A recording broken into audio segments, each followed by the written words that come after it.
SB8 న్యూస్కి స్వాగతం.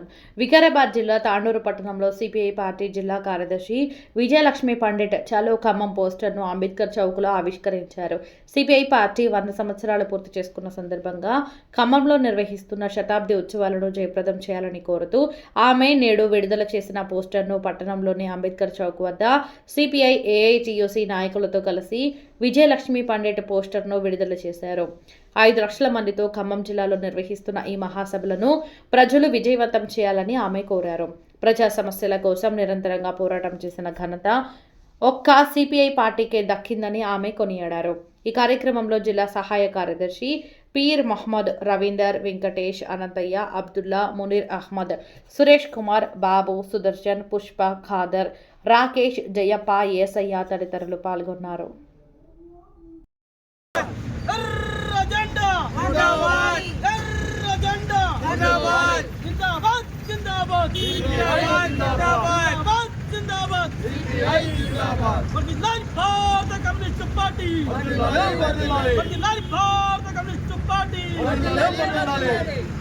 ఈరోజు 18 తారీఖున జరగబోయే ఖమ్మం బహిరంగ సభకు సంబంధించిన పోస్టర్ రిలీజ్ కార్యక్రమానికి సిపిఐ వికారాబాద్ జిల్లా ముఖ్య అతిథులుగా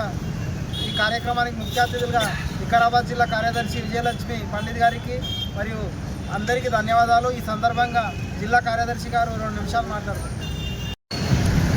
18వ తేదీన ఖమ్మం లోపల ఈ మన పార్టీ ఏర్పడి 100 సంవత్సరాలు పూర్తయిన సందర్భం లోపల ఖమ్మం లోపల పెద్ద ఎత్తున దేశవ్యాప్తంగా కూడా నాయకులు, పార్టీ కార్యకర్తలు, అభిమానులు అందరూ కూడా 5 లక్షల మందితో పెద్ద బహిరంగ సభ ఖమ్మంలో జరుగుతుంది.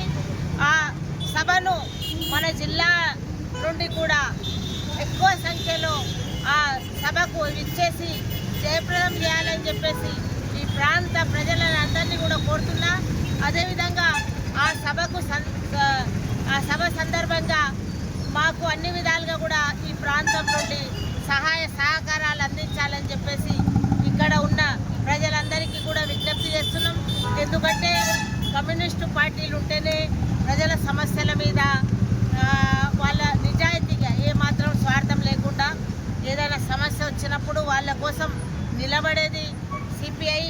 ఎప్పుడు కూడా ఈ ప్రాంతం లోపల చిత్తశుద్ధితోటి ఏ స్వార్థం లేకుండా చేసిన ఎన్నో పోరాటాలు, ఉద్యమాలు కూడా మీ అందరికీ తెలుసు. కాబట్టి ఈ ప్రాంతం నుండి అందరూ కూడా మా పార్టీకి ఆశీర్వదించి సహాయ సహకారాలు అందించాలని చెప్పేసి, ఎందుకంటే ఈ సభ అనేది చాలా పెద్ద ఎత్తున జరుగుతున్నది.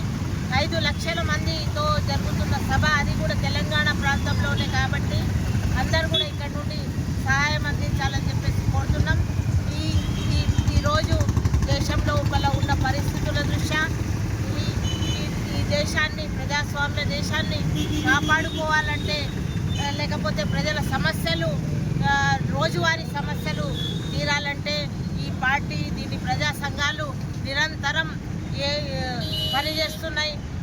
కాబట్టి మీరందరూ కూడా అది గుర్తించాలని చెప్పేసి కోరుతున్నా.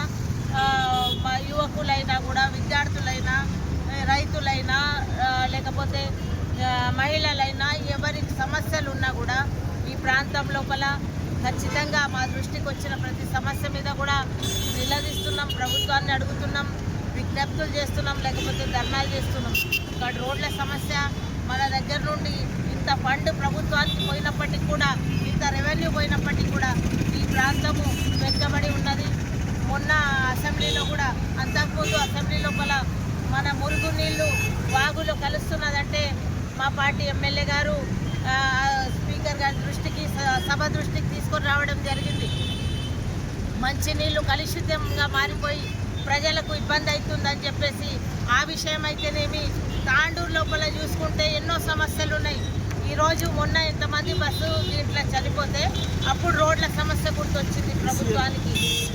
అంతేకాకుండా నీళ్ల సమస్య, విపరీతంగా నీళ్ల సమస్య ఈ ప్రాంతంలో ఉన్నది. దానికి కారణమేంటి?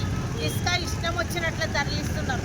ఏమాత్రం అడ్డు లేకుండా ఇసుకను తరలిస్తున్నారు. కాబట్టి భూగర్భ జలాలు అడుగంటిపోయి ఇక్కడ నీళ్లు నిలబడే పరిస్థితి లేదు. ద్వారా ఎన్ని గోదావరి జలాలు తెస్తున్నాం, కృష్ణా జలాలు తెస్తున్నాం, అది ఇది చెప్పినా కూడా మరి నల్లాలు ఇంత రాకపోవడానికి కారణం ఏంటి? జనాలు పెరిగిపోతున్నారు. ఎందుకంటే హైదరాబాద్ తర్వాత అతిపెద్ద ప్రాంతం తాండూరు ప్రాంతం కూడా.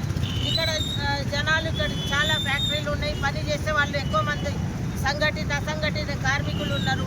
అదేవిధంగా వివిధ బిజినెస్లు చేసుకునే వాళ్ళు ఇక్కడ పెరిగిపోతున్నారు. దానికి తగిన విధంగా సోర్సెస్ లేవు ఇక్కడ, కాబట్టి నీళ్లు రాకుండా అయినాయి.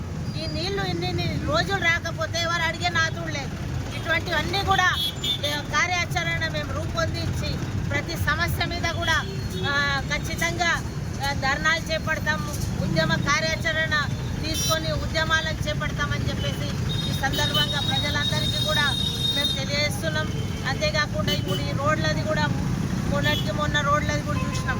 మన దగ్గర ప్రభుత్వ ఆసుపత్రి ఉండి ఇక్కడ ఐసీయూ లేకపోవడం అనేది అయితే మన ఒక సంతోషకరమైన విషయం ఏంటంటే భేషజాలకు పోకుండా మన ఎమ్మెల్యే గారు, తాండూరు ఎమ్మెల్యే గారు అసెంబ్లీలో మాకు ఐసీయూ లేదు ప్రభుత్వ ఆసుపత్రి లోపల అని చెప్పారు. ప్రజల పక్షాన చెప్పారు కాబట్టి వాళ్ళకు ముఖ్యంగా అభినందిస్తున్నాను. ఎందుకంటే అన్నీ మూసుకొని అంత బాగా చేస్తున్నామని చెప్పుకునే పరిస్థితుల్లో నాయకులు ఉంటారు.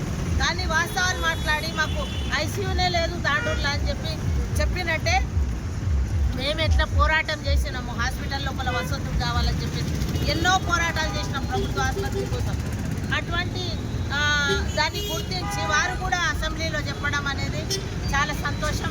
ఇదే విధంగా నిజాయితీగా ఏమున్నా కూడా నిజాయితీగా ప్రజలు, కమ్యూనిస్ట్ పార్టీలు మీరు కూడా ప్రజల కోసం పనిచేస్తే మన ప్రాంతం ఎట్లా బాగు కాదు అనేది ఖచ్చితంగా మనము ఎందుకంటే ఇది ఛాలెంజ్గా తీసుకోవాల్సిన అవసరం ఉన్నది. అంతేకాకుండా ఈ అక్రమ లారీలు ఎన్ని వేల సంఖ్యలో లారీలు తిరుగుతాయి మన రోడ్ల మీద రాయల్టీ లేకుండా. అంటే రాయల్టీ ఎగ్గొట్టి విచ్చలవిడిగా పెద్ద పెద్ద బిల్డింగ్లు కొట్టు అంటే అన్నీ వాళ్ళకన్నీ కావాలి, కానీ రాయల్టీ ప్రభుత్వానికి ఎగ్గొట్టి మరి మైనింగ్ డిపార్ట్మెంట్ ఏం చేస్తుందని చెప్పేసి సందర్భంగా నేను వాళ్ళ ముందర కూడా ఖచ్చితంగా మైనింగ్ ఆఫీసర్లు వాళ్ళు తన డ్యూటీని కరెక్ట్ చేయకపోతే వాళ్ళ దగ్గర కూడా ఖచ్చితంగా ఆ మైనింగ్ ఆఫీస్ ముందర తొందరలోనే ధర్నా చేపడతాం. ఎందుకంటే రాయల్టీ ఎగ్గొట్టేసి అక్రమంగా ఇక్కడ లారీలు పోయి ఆ రోడ్లన్నీ పాడు చేసి ఓవర్లోడ్ లారీలతోటి పోయి ఈ మొన్నటి చావుకు ప్రభుత్వ ఆదాయానికి గండి కొట్టి మళ్ళీ రోడ్లన్నీ పాడు చేయడానికి వీల్లేదు. కర్ణాటక నుండి కూడా లారీలు అక్రమంగా ఎన్ని లారీలు వస్తున్నాయి. ఇవన్నిటి మీద కూడా ఖచ్చితంగా పోరాటాలు నిర్వహిస్తాం. అదేవిధంగా పేదలైన అర్హులకు ప్రభుత్వ ఫలాలు అందాలి. ఒకరిద్దరికి లోన్లు వస్తే కాదు, ఇండ్లు కట్టుకోవడానికి అప్పుడు రాజశేఖర రెడ్డి గారు ఉన్నప్పుడు ప్రతి ఇంటి తలుపు కొట్టి మేము లోన్లు వాళ్ళకు మంజూరు చేయించినాం. వాళ్ళకు లేకున్నా కూడా మేము ఖచ్చితంగా వాళ్ళకు చైతన్యపరిచి వాళ్ళకు లోన్లు ఇప్పించినాం. ఆ విధంగా ఒకరిద్దరికి లోన్లు ఇచ్చి చేయి దులుపుకొని ఇండ్లు కట్టడానికి లోన్లు ఇస్తున్నాం. జాగాలు ఉన్న వాళ్ళకంటే కుదరదు. ఖచ్చితంగా ఎవరైతే అర్హులు ఉన్నారో వాళ్ళకి స్థలం ఉన్నదో వాళ్ళు ఇల్లు కట్టుకుంటామంటే ఖచ్చితంగా వాళ్ళకందరికీ ప్రభుత్వం లోన్ ఇవ్వవలసిన అవసరం ఉన్నది. ఇంకోటి ఎవరి నాయకుని అంటే అండదండలు ఉన్న వాళ్ళకే ఇండ్ల స్థలాలు వస్తాయంటే అది తప్పు. ఖచ్చితంగా దాన్ని కూడా మేము నిజమైన లబ్ధిదారులకు అర్హులకే ఇండ్లు రావాలని చెప్పేసి అట్లా ఎవరైనా మళ్ళీ కొంతమంది మళ్ళీ ప్రతి సారి ఇండ్లు తీసుకుంటారు, వాటిని అమ్మేస్తారు. లేకపోతే ఇంకా ఇండ్లు ఉన్న వాళ్ళు కూడా ఇట్లా చేస్తున్నారు. అటువంటి వాళ్ళు కాకుండా నిజంగా కూడా పాపము చాలామందికి నీడ లేదు, ప్రభుత్వ బాధ్యత అది. కాబట్టి అటువంటి వాళ్ళకందరికీ కూడా ఇండ్ల కొరకు నిజమైన అర్హుల ఇండ్ల కొరకు కూడా ఖచ్చితంగా మేము ప్రభుత్వం ఇప్పుడు ఇస్తుందని చెప్పేసి నేను నమ్ముతున్నా. ఎందుకంటే ఇప్పుడు ఎలక్షన్లు వచ్చినాయి కాబట్టి ఇస్తారు. 10 సంవత్సరాలు గత ప్రభుత్వం ఇవ్వకుండా ఇండ్లు చూపెట్టి ఎలక్షన్లలో ఓట్లు దండుకున్నారు. కానీ ఇప్పుడు అట్లా చేస్తే మాత్రం ప్రజలు బుద్ధి చెప్తారు. ఎందుకంటే ఎప్పటికప్పుడు విడతల వారీగానే ఇండ్లు ఇస్తేనే ప్రతి ఒక్కరికి ఇండ్లు అందే పరిస్థితి ఉంటుంది. కాబట్టి వాళ్ళకందరికీ కూడా మేము ఈ సందర్భంగా అర్హులైన వాళ్ళకందరికీ కూడా ఇండ్లు ఇవ్వాలని చెప్పేసి ఇయ్యని పక్షంలో వాళ్ళ పక్షాన నిలబడి ధర్నా కార్యక్రమాలు చేపడతామని చెప్పేసి తెలియజేస్తున్నా. అంతేకాకుండా ఇక్కడ కొన్ని కొంత ప్రభుత్వ స్థలాలను ఆక్రమించేసి కొంతమంది పేదలకు ఎస్సీలకు ఇబ్బంది పెట్టే పరిస్థితి ఉన్నది. అటువంటి వాళ్ళకు కూడా ఈ సందర్భంగా చెప్తున్న ఖబర్దార్. ఎందుకంటే అమాయకులను చూసి ఎస్సీలను ఇబ్బంది పెట్టే ప్రయత్నం చేస్తే కానీ మేము ఎంతకైనా కమ్యూనిస్ట్ పార్టీ మీద పోరాటం చేస్తారని చెప్పేసి వ్యక్తిగతంగా కూడా ఎవరున్నా కూడా వాళ్ళ మీద కూడా పోరాటం చేస్తామని. ఎందుకంటే ఎవరెవరి మీద దౌర్జన్యం చేయడానికి వీల్లేదు. ఇది అడవి రాజ్యం కాదు, ఇది ప్రజాస్వామ్యం ప్రభుత్వం కావాలని చెప్పేసి ప్రభుత్వాన్ని తెచ్చుకున్నది ఉన్నది. కాబట్టి ఖచ్చితంగా ఇక్కడ ఏ అన్యాయం జరిగినా కూడా ప్రజలు కూడా ఎవరికైనా ఇబ్బందుల్లో ఉన్నారంటే మాకు సంప్రదించాలని చెప్పేసి మీకు అందరికీ కూడా నేను పిలుపునిస్తున్నా. ఏ భయపడే అవసరం లేదు. ఎవరికి ఏమి ఇబ్బంది ఉన్నా కూడా ఏ అధికారులు చేసినా ఏ నాయకులు చేసినా కూడా ఖచ్చితంగా మాకు తెలియజేయాలని చెప్పేసి ఎవరికి భయపడకుండా వారి మీద ఖచ్చితంగా పోరాటం సిపిఐగా చేస్తామని చెప్పేసి తెలియజేస్తూ ఈ అవకాశం ఇచ్చిన మీకు అందరికీ కూడా ధన్యవాదాలు. అదే పార్టీ కార్యకర్త ఒక సైనికుల్లాగా ప్రజల కోసం నిరంతరం పోరాటం చేయాలని చెప్పేసి మీకు అందరికీ కూడా పిలుపునిస్తూ అవకాశం